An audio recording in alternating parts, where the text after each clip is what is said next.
Gözlerimi bir tıkırtı yüzünden değil, ensemde hissettiğim o, o buz gibi nefes yüzünden açtım.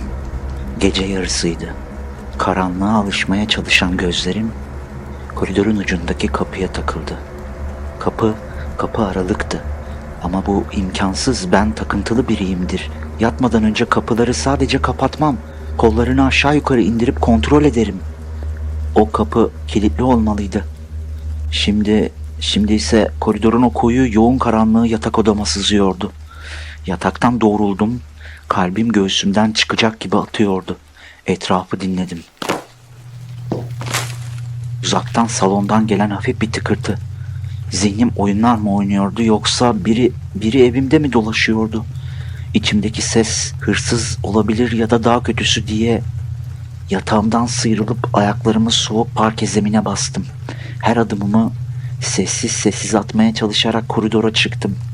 Sokak lambasının solgun ışığı duvarda titrek gölgeler oluşturuyordu. Salona doğru yürüdüm.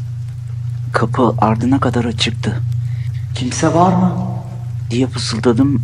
Sesim o kadar cılız çıktı ki kendi evimde bir yabancı gibi hissettim. Elim titreyerek ışık düğmesini buldum. Salon aydınlandı. Bomboştu, televizyon, koltuklar, sehpa. Her şey yerli yerinde görünüyordu. Derin bir nefes verip kendimi sakinleştirmeye çalıştım. Cereyandır dedim kendi kendime. Eski bina, kapı gevşemiştir. Ama sonra gözüm kitaplığa takıldı. Bir şeyler yanlış. Kitaplarımın sırası, Suç ve Ceza, en üst rafta, sağ köşede olmalıydı. Takıntım yüzünden milimetrik dizerim onları. Şimdi ise ortada, dönüşümün yanındaydı. Bir hırsız gece yarısı eve girip Dostoyevski'nin yerini mi değiştirdi? Bu çalmak değil ki. Bu buradayım demek için yapılmış bir harekettir. Bu otobüs nereye gidiyor? Bu otobüs yalnızca kabuslar durağına gider. Peki o zaman. Emin misin? Evet, sanırım.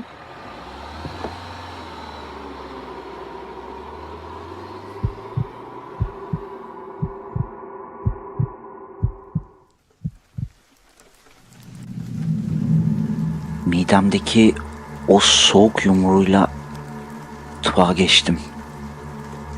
Mutfak kapısı da aralıktı. Işığı açmadım. Sokaktan gelen loş ışık yeterliydi. Gözlerim tezgahı aradı ve o an kanım dondu. Bıçak seti. 6 bıçaklık ahşap blokta en büyük ve en keskin şef bıçağının yeri boştu. O karanlık delik bana bir göz gibi bakıyordu. Evi bir hışımla değil dehşetle aradım. Perdelerin arkası, koltukların altı, kimse yoktu. Ama bıçak da yoktu. Deliriyor muydum? Yoksa daha da kötüsü, biri evimdeydi. Ve şu an beni izleyip elimde küçük bir meyve bıçağıyla titreyerek onu arayışımla dalga geçiyordu. Tam salona geri dönerken gördüm. Kapının yanında halının üzerinde uzayan koyu bir gölge. İnsan şeklinde, hareketsiz. Nefesim kesildi. Kalbim boğazımda atıyordu. "Kim var orada?" diye bağırdım. Sesim çatallıydı. Gölge kımıldamadı.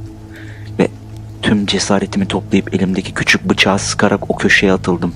Ve gölge askıda unuttuğum paltomun sokak lambalarının açısıyla duvara vuran yansımasıydı. Omuzlarım çöktü. Sinirlerim o kadar bozulmuştu ki histerik bir kahkaha atmamak için dudaklarımı ısırdım. "Aptal!" dedim kendi kendime. "Kendi gölgenden korkuyorsun." Bıçağı tezgaha bıraktım. "Sabah olsun," dedim. Sabah olunca her şeyin mantıklı bir açıklaması olur. Bıçağı bulaşık makinesine koymuşumdur. Unutmuşumdur. Yatak odasına dönerken koridorun sonundaki vestiyer aynasında kendi yansımamla göz göze geldim. Yüzüm kireç gibiydi. Gözlerimin feri sönmüştü. Ama asıl beni ürperten aynadaki görüntümün bana bakış şekliydi sanki. Sanki o korkmuyordu. Sanki o benim bilmediğim bir şey biliyordu. Yorganı başıma kadar çekip yattığımda saat 02:00'dı. Uyumadım. Sadece beynim korkudan şalteri indirdi. Gözlerim karanlığa dikili, evin içinde, belki de zihnimin içinden gelen o ince tıkırtıları dinleyerek bilincimi kaybettim. Ve en kötüsü uykuya dalarken yastığımın altında her zamankinden daha sıcak olduğunu hissettim.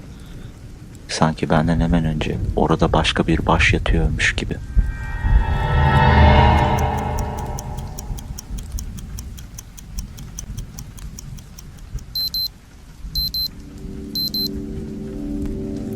Sabah alarmın o sinir bozucu cızırtısıyla değil, kendi terimin yapışkan hissiyle uyandım. Gözlerimin altı şiş ve başım zonkluyordu. İlk iş fırlayıp salonu kontrol ettim. Kapı kapalı, ışıklar sönük. Mutfaktaki küçük bıçak tezgahta duruyor. Ama o büyük şef bıçağı hala yok. Zihnim gündüz ışığında hemen bahaneler üretmeye başladı. Bıçağı çöpe atmışımdır. Bulaşık makinesindedir. Komşuya vermişimdir. Bilmiyorum. İşe hazırlanırken aynaya baktım. Gözlerimdeki o korku dolu ifadeyi görmezden gelmeye çalışarak kravatımı bağladım. Saçmalama, dedim kendi kendime. Sadece yorgunsun. Ama ofiste bilgisayar başında mailleri okurken aklım evdeydi. Ya gerçekten bir hırsız girdiyse, ya ben evdeyken fırsat bulamadıysa ve bugün tekrar deneyecekse. Bu düşünce bir kıymık gibi zihnimin en derinine batıyordu. Öğle yemeğinde utana sıkıla internete yazdım. Evde birinin olduğunu hissetmek. Karşıma çıkan cinli perili saçmalıklara gülüp geçtim. Benim sorunum doğaüstü değil. Benim sorunum kapımın kilidini açmayı bilen etten kemikten bir sapıktı. Tam o sırada iş arkadaşım Murat masama geldi. "İyi misin? Yüzün kireç gibi," dedi. "Uykusuzum biraz," diye geçiştirdim. "Fazla korku filmi izleme oğlum," diye güldü. Sırıttım. İçimden keşke sadece film olsaydı diye geçirdim. Akşam eve dönerken adımlarım geri geri gidiyordu. Apartmana girdiğimde koridorun ışığı yanmadı. Karanlıkta telefonum cılız ışığıyla kapıya yaklaştım. Ve o an boğazım düğümlendi. Kapım aralıktı. Sabah 3 kez kilitlemiştim, eminim. Ama şimdi dil yuvasından çıkmış, kapı hafifçe aralanmıştı. İçeriden zifiri karanlık ve sessizlik sızıyordu. "Kim var orada?" diye bağırdım. Sesim boş koridorda yankılandı. Cevap yok. İçeri daldım, ışıkları yaktım. Salon boş, mutfak boş. Kalbim deli gibi atarken yatak odasına koştum ve orada dona kaldım. Sadece aceleyle çıktığım için yatağımı toparlayamamıştım. Yorgan dağınıktı ama şimdi yatak örtüsü gergin bir şekilde düzeltilmiş, yastıklar kabartılmıştı. Biri ben yokken evime girip yatağımı düzeltmişti. Bu görüntü evi darmadağın görmekten daha çok korkunçtu. Bu bir hırsızlık değil, bu bir mesajdı. "Buradayım, seninle yaşıyorum," diye. Titreyerek yatağa yaklaştım. Elimle yastığın altına baktım. Yok. Sonra aklıma yedek anahtarlar geldi. Mutfak çekmecesinde duran ev sahibinin verdiği yedek set. Koşarak mutfağa gittim. Çekmeceyi açtım. Boştu. Dizlerimin bağı çözüldü. Tezgaha tutundum. Artık şüphe yoktu. Biri anahtarlarımı almıştı. İstediği zaman giriyor, eşyalarımla oynuyor, yatağımı düzeltiyor ve sonra çıkıp gidiyordu. Laptopum masada duruyordu. Cüzdanım yerindeydi. Hiçbir şey çalınmamıştı. Sadece aklımla oynanıyordu. Ve bu oyun daha yeni başlıyordu.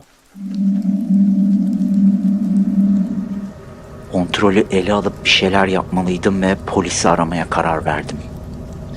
Elim titreyerek 155'i tuşladım. Tam ara tuşuna basacaktım ki yatak odasından gelen sesle yerimden sıçradım. Telefon elimden kaydı. Koşarak gittim. Odanın ışığı sönmüştü. Oysa az önce yakmıştım. Keskin, yeniz yakan bir yanık kokusu burnuma doldu. Ampul patlamıştı. Yerde cam kırıkları parlıyordu. Eski bir ampul, eski bir tesisat olabilir. Ama tam polisi ararken mi? Tam o saniyede mi? Karanlıkta camlara basmamaya çalışarak geri çekildim. Koridorda süpürgeyi almaya giderken ayağım bir şeye takıldı. Eğilip baktım ve aldım. Şirket yaka kartım. Bunu her akşam girişteki kaseye bırakırım.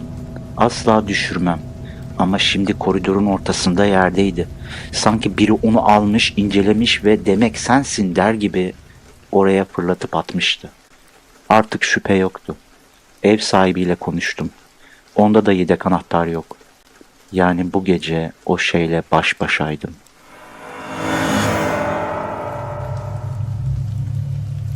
Geceyi salonda ışıklar açık bir şekilde geçirmeye karar verdim. Elimde bu kez tornavida vardı. Televizyonu açtım ama sesi kısıktı. Gözlerim ekranda, kulaklarım evin içindeydi. Saatler geçtikçe uykusuzluk ağır bir yorgan gibi üzerime çöktü. Kendimi ayık tutmak için koluma tırnaklarımı batırıyordum.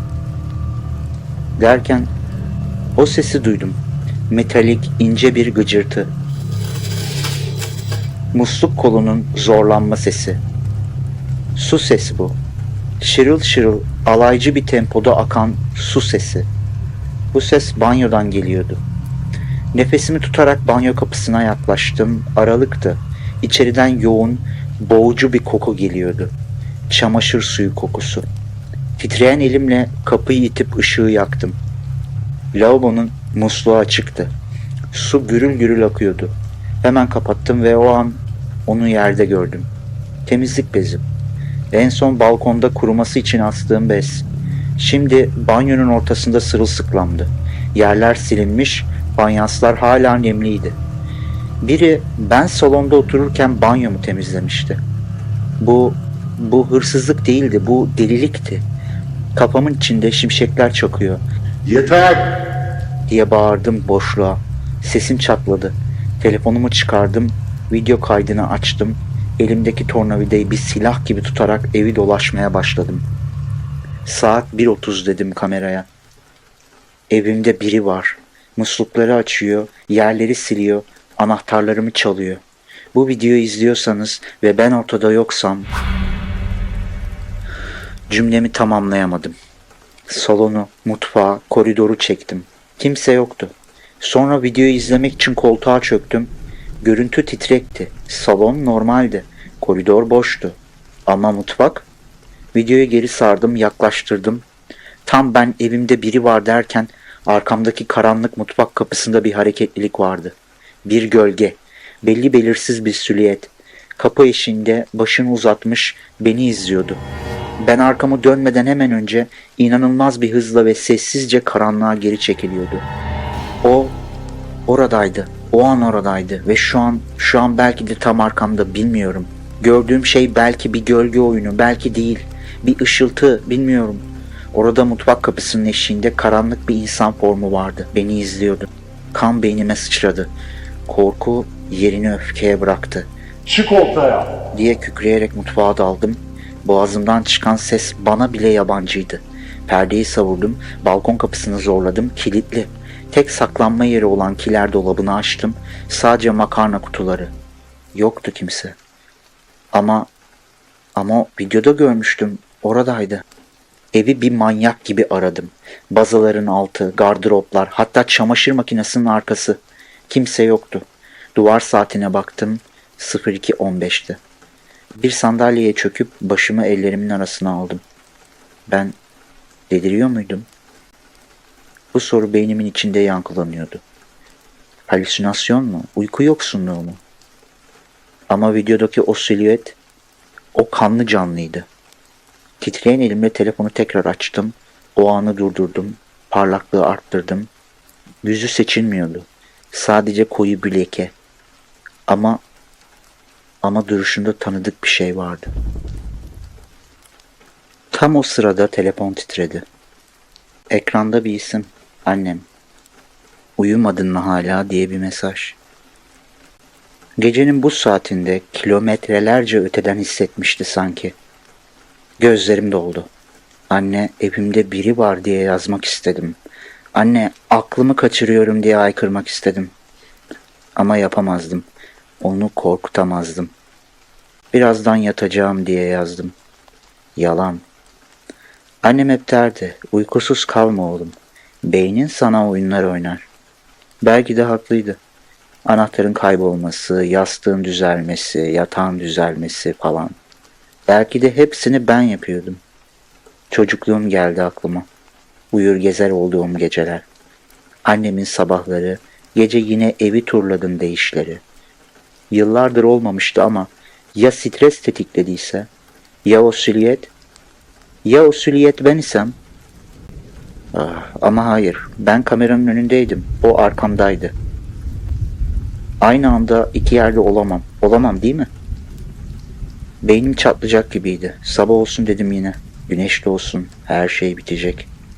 Ama içimdeki o buz gibi ses fısıldadı. Ya bitmezse?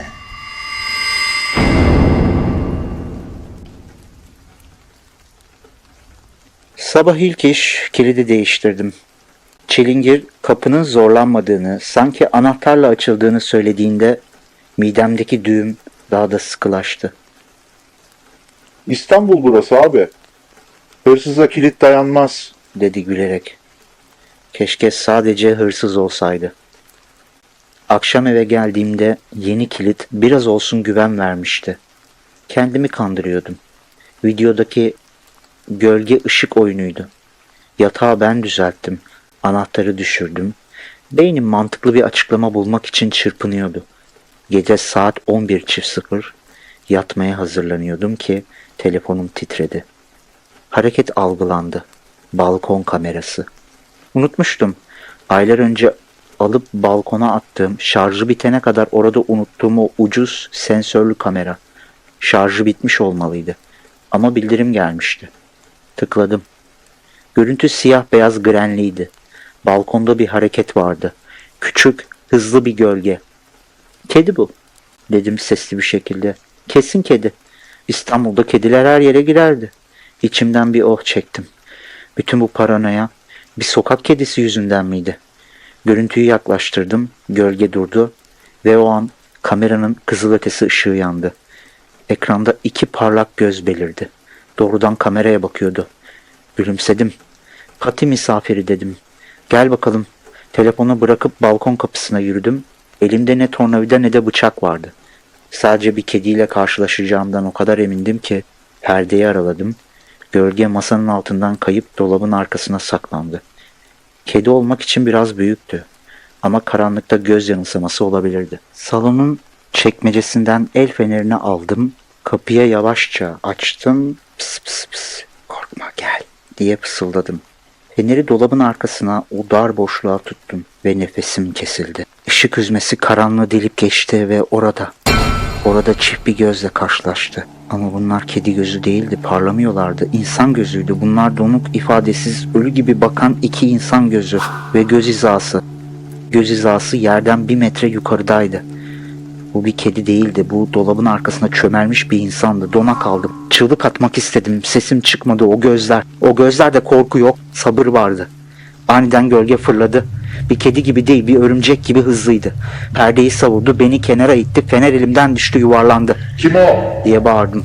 Sesim yırtıldı. Balkonun ucuna koştu. Yan binanın yangın merdiveniyle bizim balkon arasında. Bir insanın atlayamayacağı kadar geniş bir boşluk vardı ama tereddüt bile etmedi. Havada süzülür gibi atladı. Demirlere tutundu ve karanlığın içinde kayboldu. Eğilip aşağı baktım. Zifiri karanlık. Sadece uzaktan avlayan bir köpek sesi. Dizlerimin üzerine çöktüm. Artık inkar edemezdim. Deli değildim. Hayal görmüyordum. Evimde bir yabancı vardı. Etten kemikten bir yabancı. Ve günlerdir benimle oynuyordu. Titreyen ellerimle polisi aradım. Bu kez kararlıydım. Bu gece ya o yakalanacak ya da ben bu evden ceset torbasıyla çıkacaktım.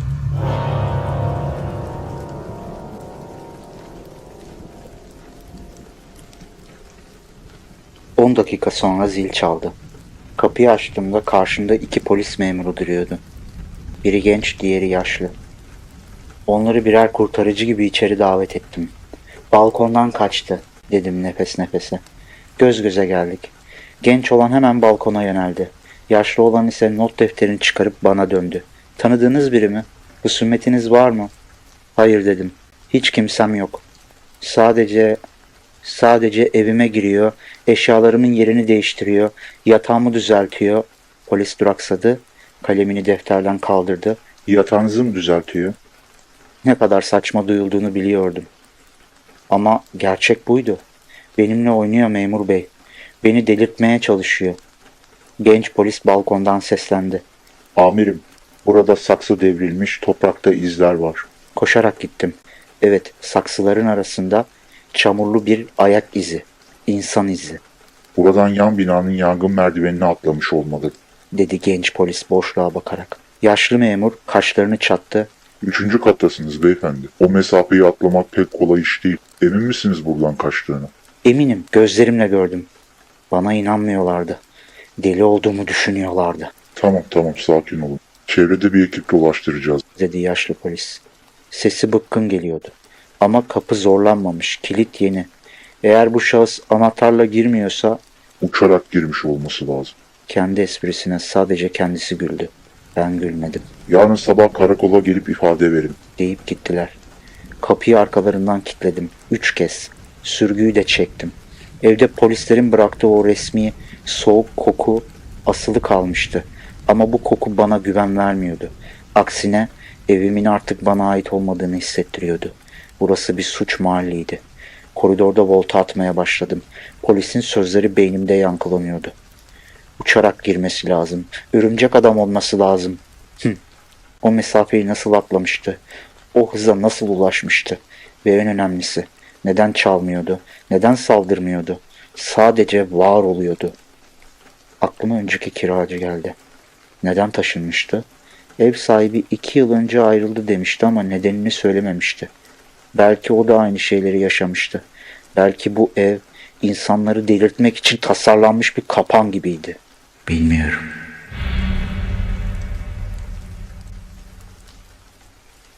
O gece uyumadım. Elimde tornavida, gözlerim balkonda, güneşin doğuşunu bekledim. Artık tek bir amacım vardı. Bu işi çözmek. Ya o gidecekti ya da ben. Ama bu evden kaçmayacaktım. Burası benimdi. Ertesi gün karakola gittim ama nafile. Başkomiser hırsızlık yoksa işlem yapamayız dedi. Belki de rüya görüyorsunuzdur gibisinden imada bulundu. Görmezden geldim. Yalnızdım. Yalnız. Akşam eve döndüğümde artık korkmuyordum. Avcıydım. Evi bir kaleye çevirdim. Kapı koluna açılırsa düşüp ses çıkaracak metal bir kova astım. Koridora üzerinde basanın iz bırakacağı bir un serptim. Mutfaktan en ağır çekici aldım ve en önemlisi telefonumu yatak odasındaki şifonyere sabitledim. Kamerayı gardıroba çevirdim ve kaydı başlattım. Gece yarısına kadar salonda elimde çekiçle nöbet tuttum. Sessizlik o kadar ağırdı ki kulaklarım uğulduyordu. Saat 00:45'te telefonuma bildirim düştü. Hareket algılandı.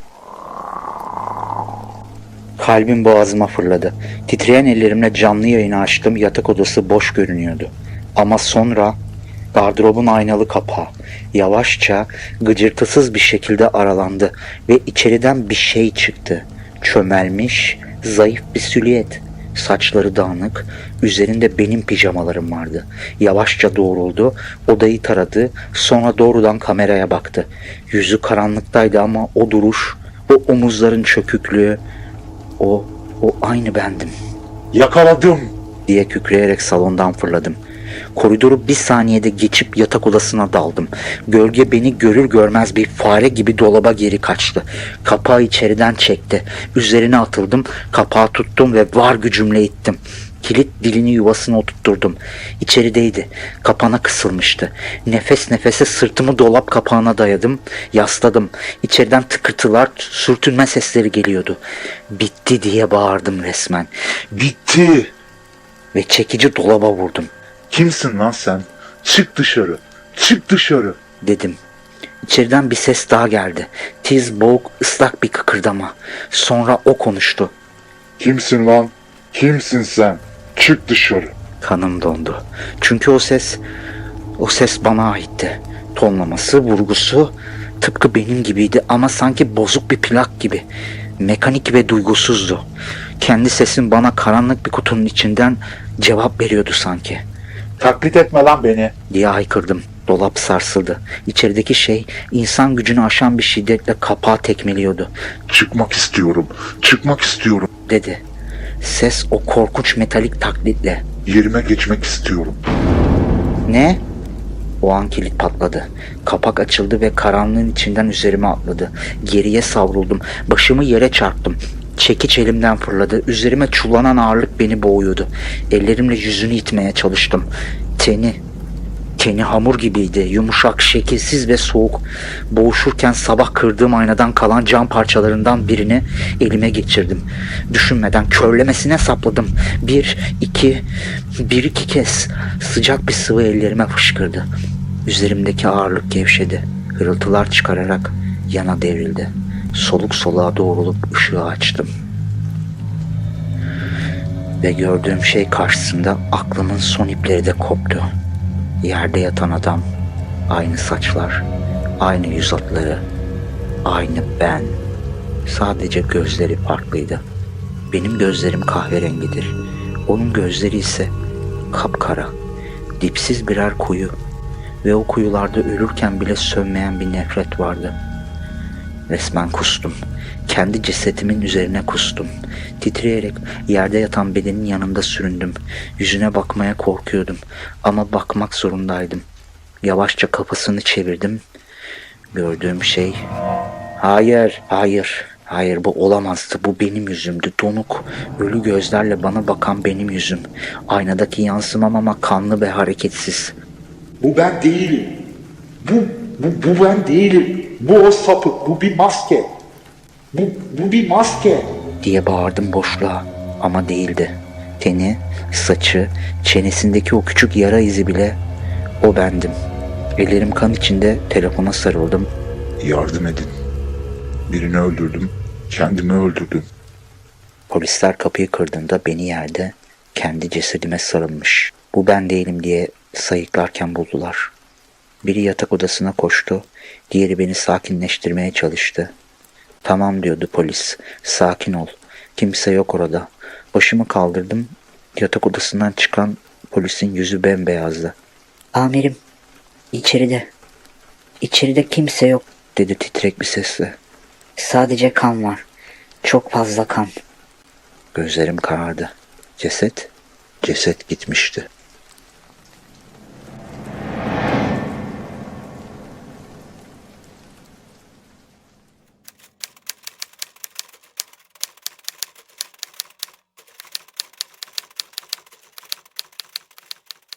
Kadıköy Emniyet Müdürlüğü olay raporu numarası 3491. Şüpheli mağdur MK 34 yaş.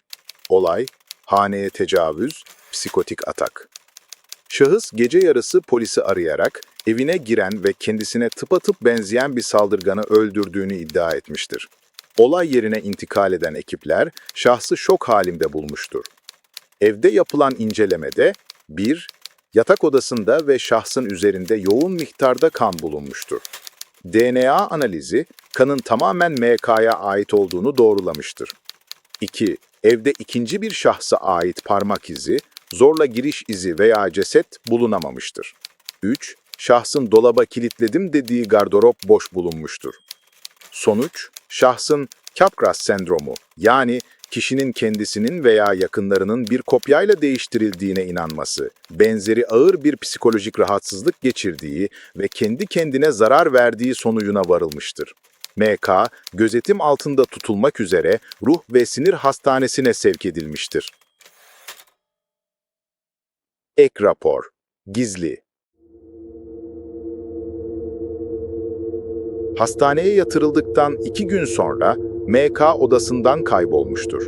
Güvenlik kameraları şahsın gece 3 sularında odasından çıktığı, koridordaki bir cama bakarak uzun süre gülümsediği ve ardından yangın merdivenlerinden çıkarak izini kaybettirdiğini göstermektedir. Hemşirelerin ifadesinde dikkat çeken, resmi rapora girmeyen bir detay bulunmaktadır. MK hastaneye getirildiğinde sol bacağında çocukluktan kalma belirgin bir yanık izi olması gerekiyordu. Kameralarda görülen ve hastaneden kaçan kişinin bacağı ise tertemizdi. Evdeki o kan gölünün içinde gerçekte kimin kaldığı, hastaneden kimin çıkıp aramıza karıştığıysa hala meçhul.